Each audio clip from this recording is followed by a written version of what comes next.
Selamat datang di video ini. Video ini akan membahas tentang kenapa sih BPS atau Badan Pusat Statistik Kabupaten Gianyar yang telah menyandang predikat sebagai WBK atau Wilayah Bebas Korupsi ini pantas untuk menyandang sebagai WBBM atau Wilayah Birokrasi Bersih dan Melayani. Ingin tahu bagaimana kelanjutannya? Check this out. BPS Kabupaten Gianyar memiliki visi organisasi yaitu sebagai penyedia data statistik berkualitas untuk Indonesia maju. Dan perlu diketahui bahwa BPS di tingkat kabupaten kota memiliki peranan penting dalam proses pengumpulan data sebagai rangkaian kegiatan statistik BPS. Proses pengumpulan data tidak bisa terlepas dari tahapan perencanaan dan persiapan yang matang. Selain itu, yang spesial dan perlu digarisbawahi adalah setiap tahapan kegiatan statistik bisa dicerminkan sebagai implementasi pilar-pilar RB atau reformasi birokrasi. Bagaimana sih tahapan-tahapan kegiatan statistik agar kualitas data terjamin? Ini dia. Kegiatan statistik di BPS Kabupaten Gianyar diawali dengan analisa penugasan yang dilakukan berdasarkan kompetensi pegawai atau mitra yang dibutuhkan, beban kerja pegawai atau mitra itu sendiri, dan kinerja yang sudah dilakukan pegawai atau mitra selama ini. Perencanaan juga dilakukan berdasarkan hasil evaluasi dari dokumen CAPD dan juga CAVS. Nah, dari CAPD dan CAVS inilah nanti akan disusun form pengawasan lapangan dan form pemeriksaan untuk proses penjaminan kualitas. Rencana kerja berupa target realisasi dan pengendalian risiko juga disusun. BPS Kabupaten Gianyar juga menyiapkan surat pemberitahuan survei yang sudah dilengkapi dengan ulasan data hasil survei serupa sebelumnya, sehingga responden bisa tahu apa yang dihasilkan dari survei yang mereka ikuti nanti. Itu bagian perencanaannya. Bagian lapangannya bagaimana? Pencacah menanyakan dan melakukan wawancara dan probing sesuai dengan variabel yang tertera pada dokumen pencacahan. Hasil pencacahan diawasi pada tahapan pengawasan. Kegiatan pengawasan dilakukan dengan menanyakan kembali beberapa variabel pilihan yang sudah tertuang dalam form pengawasan. Begitu pula dalam proses pemeriksaan. Pemeriksa dapat menghitung berapa jumlah variabel yang tidak match menggunakan form pemeriksaan. Setiap capaian pencacahan dicatat dalam laporan progres volume. Permasalahan yang muncul dicatat dalam laporan kendali progres dan kualitas. Sedangkan masukan-masukan dicatat ke dalam form catatan dan rekomendasi. Seluruh hasil progres dan kualitas wajib dilaporkan dalam bentuk laporan mingguan kepada pimpinan. Tujuannya adalah agar setiap minggunya pimpinan dapat mengetahui setiap perkembangan kegiatan statistik yang ada di BPS Kabupaten Gianyar. Bagaimana kalau kita akan membahas tentang manajemen sumber daya manusianya? Pengembangan pegawai yang sudah dilaksanakan adalah kegiatan mengetik cepat. Harapannya setiap pegawai bisa lebih cepat dalam proses pembuatan publikasi, laporan, dan administrasi. Dipantau setiap minggu dan digunakan juga untuk melihat literasi IT pegawai BPS Gianyar. Kemudian ada juga kegiatan menulis statistik di media sosial. Lalu ada juga kegiatan statistik Goes to Community yang dibawakan langsung oleh pegawai BPS yaitu KSK. Yang tak kalah menarik dibahas tentang sumber daya manusia adalah pemantauan kinerja, analisa kompetensi, dan analisa beban kerja yang digunakan sebagai acuan ataupun dasar dalam penugasan pegawai apabila terdapat kegiatan statistik yang baru. Pemantauan kinerja SDM dilakukan setiap bulan, kinerja manajemen setiap minggu, dan kinerja mitra statistik setiap selesai pelatihan dan selesai melakukan tahapan kegiatan statistik. Ketiga hal ini digunakan untuk analisa penugasan pegawai yang akhirnya menghindarkan terjadinya benturan kepentingan karena penugasan yang tidak adil. Makin seru kan? Yuk lanjut ke akuntabilitas. Berawal dari visi misi BPS Gianyar melakukan kajian target tahunan selama 5 tahun ke depan dalam bentuk Renstra atau Rencana Strategis Tahunan dan PK atau Perjanjian Kinerja. Dari Renstra dan PK setiap tahunnya disusun target triwulanan. Evaluasi juga dilakukan secara bulanan. Selain itu, dilakukan pula pemantauan triwulanan dan tahunan dengan menyusun surat pernyataan capaian kinerja yang dilaporkan oleh masing-masing penanggung jawab kegiatan dan penyusunan FRA atau Form Rencana Aksi. Masih semangat kan untuk menyimak? Ayo kita lanjut ke kegiatan penguatan pengawasan. Whistleblowing system diterapkan dengan membuka kotak pengaduan untuk memantau apakah ada pegawai yang menyampaikan hal-hal penyelewengan yang terjadi. Sementara itu, untuk mengakomodasi pengaduan dari masyarakat, BPS Gianyar menyediakan sistem pengaduan masyarakat melalui media online. Kotak pengaduan dan email pengaduan juga tetap disediakan bagi masyarakat.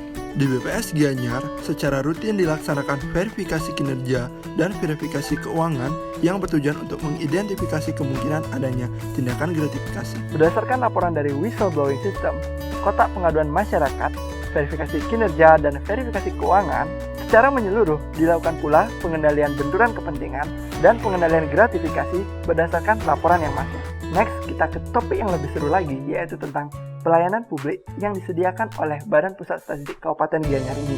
Kita ulas dulu permasalahan utama dalam layanan data. Pertama, masyarakat atau stakeholder pengguna data belum tahu tentang data yang disediakan melalui PST dan website BPS Gianyar.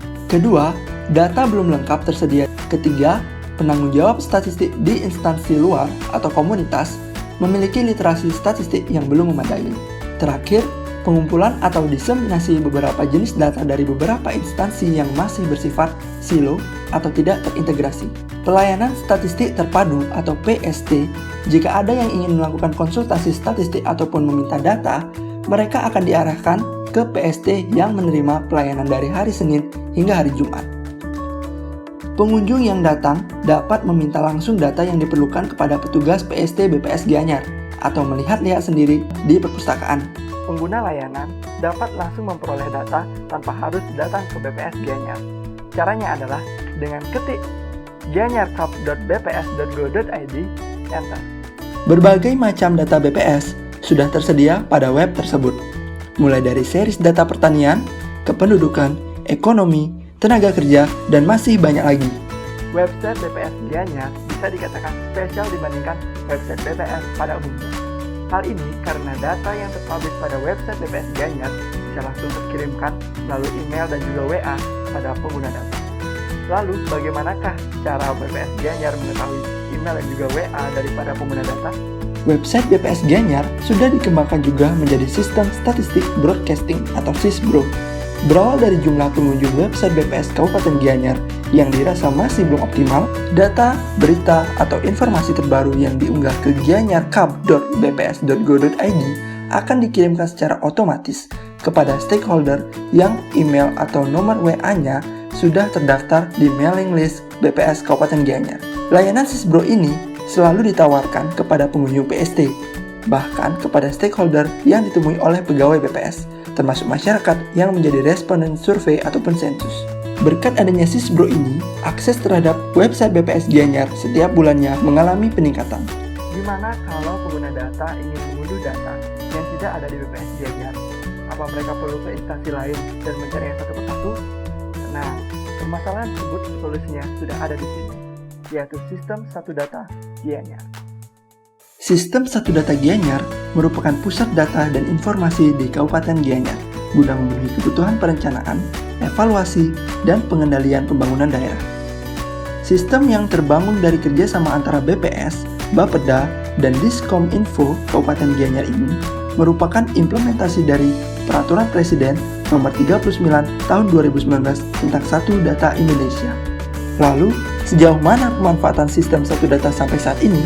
Yuk kita simak. Kami merasa sangat terbantu oleh adanya sistem Satu Data Gianyar ini. Kewajiban bidang kami dalam menyiapkan data perencanaan dari berbagai dinas di lingkungan dengan data-data tersebut dari sistem Satu Data Gianyar. Kami juga sangat terbantu oleh inisiatif yang dilakukan BPS Kabupaten Gianyar. Selama ini saya memanfaatkan sistem Satu Data, terutama fitur pencarian datanya berkenaan dengan data-data ekonomi, data penduduk, sehingga saya tidak perlu lagi datang ke instansi-instansi untuk mencari data tersebut. Sebagai pembina statistik, BPS Kabupaten Gianyar melakukan kajian-kajian terhadap komunitas-komunitas yang ada di Kabupaten Gianyar. Hal ini dilakukan dalam bentuk statistik Goes to Community atau yang disingkat dengan SGC. Kegiatan yang dilaksanakan setiap bulan ini menyasar OPD dan instansi pemerintah, pengelola wilayah, kelompok masyarakat, siswa atau mahasiswa, responden sensus dan survei, dan masih banyak lagi. Kegiatan yang dibawakan oleh KSK ini bertujuan untuk meningkatkan awareness masyarakat terhadap statistik, memanfaatkan statistik menuju knowledge-based society, menginformasikan fasilitas layanan statistik BPS Gianyar, memanfaatkan website, Sisbro dan sistem satu data, anti gratifikasi pada layanan publik BPS Gianyar, juga mendorong terwujudnya masyarakat yang anti-hoax. Lalu, bagaimana respon dari para peserta SGC ini? Yuk kita simak testimoninya. Ada beberapa hal yang berkaitan tentang data-data kependudukan dan data-data lainnya yang memang diperlukan khususnya bagi kami juga bagi masyarakat se-desa ini. Materi yang diberikan sangat bermanfaat dan menambah wawasan kami terhadap statistik, sehingga kami jadi tahu apa itu statistik, apa itu pentingnya statistik, BPS, dan penggunaan statistik dalam hidup kami di pemerintahan desa. Namun, tidak sedikit dari mereka yang mengeluhkan tentang keakuratan data. Contohnya saja adalah data kependudukan. Data kependudukan yang dipublish oleh instansi A sering berbeda dengan instansi B. Padahal, penduduk yang didata adalah individu saja. Nah, dari sinilah BPS Gianyar mulai menjajaki bagaimana cara pengintegrasian data kependudukan dengan beberapa instansi lain yang juga berkutat dengan data kependudukan. Sejak akhir tahun 2019, BPS Gianyar sudah melakukan diskusi bersama Diskominfo terkait pengintegrasian data kependudukan ini. Dengan keberadaan sistem kependudukan terintegrasi ini, pencatatan administrasi kependudukan bisa dilakukan secara mandiri oleh masyarakat dan tidak ada lagi pendataan penduduk berkali-kali oleh beberapa dinas yang berbeda. Kami sepakat dengan BPS Kabupaten Gianyar menyatukan seluruh kebutuhan data terkait kependudukan dalam satu wadah, yaitu sistem kependudukan terintegrasi. Kami juga menyampaikan satu program kerja terbaru untuk memenuhi misi baru dalam Renstra BPS Kabupaten Gianyar, yaitu pembinaan KLDI yang diberi nama KLDI Percontohan Statistik. KLDI Percontohan Statistik ditujukan untuk memberikan pembinaan bagi KLDI dalam menyelenggarakan kegiatan statistik sektoral dengan terlebih dahulu melakukan evaluasi terhadap penyelenggaraan statistik yang menjadi tanggung jawab masing-masing KLDI. Harapannya, statistik yang dihasilkan KLDI benar-benar sesuai dengan norma, standar, prosedur, dan kriteria. Dukungan Bapak Bupati Kabupaten Gianyar sudah didapatkan dan penetapan juga sudah dilakukan dalam peringatan Hari Statistik Nasional tahun 2020 ini. Nah, itu tadi beberapa terobosan yang sudah dilakukan BPS Gianyar untuk meningkatkan kualitas pelayanan publiknya dan tentunya mempersiapkan diri sebagai Satker berpredikat WBBM. BPS Gianyar melakukan internalisasi semua kegiatan dalam masing-masing pilar kepada seluruh pegawai.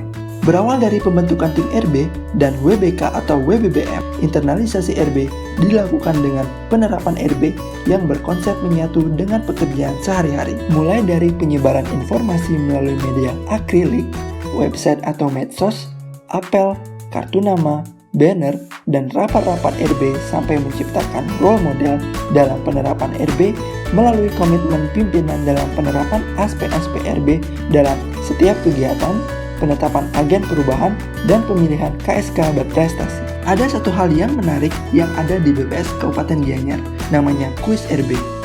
Kuis RB ini dilakukan setiap bulan untuk melihat bagaimana perkembangan pemahaman pegawai terhadap reformasi birokrasi. Dan sebelum video ini berakhir, yuk kita simak penutup dari Bapak Kepala BPS Kabupaten Gianyar. Demikian tadi video ulasan bagaimana BPS Kabupaten Gianyar membangun organisasi yang mapan dalam menerapkan seluruh aspek pilar-pilar reformasi birokrasi. Organisasi tidak hanya memutuskan kebijakan solusi, tetapi bagaimana solusi yang diambil diterapkan dengan akuntabel. Itulah yang menjadi penekanan penerapan reformasi birokrasi di BPS Kabupaten Gianyar. Secara kesimpulan, dalam hal pelayanan publik, BPS Kabupaten Gianyar selalu berusaha memenuhi kebutuhan masyarakat, memudahkan akses layanan, dan yang terpenting adalah meningkatkan kapasitas stakeholder dalam memahami statistik dan bagaimana melaksanakan data statistik yang baik.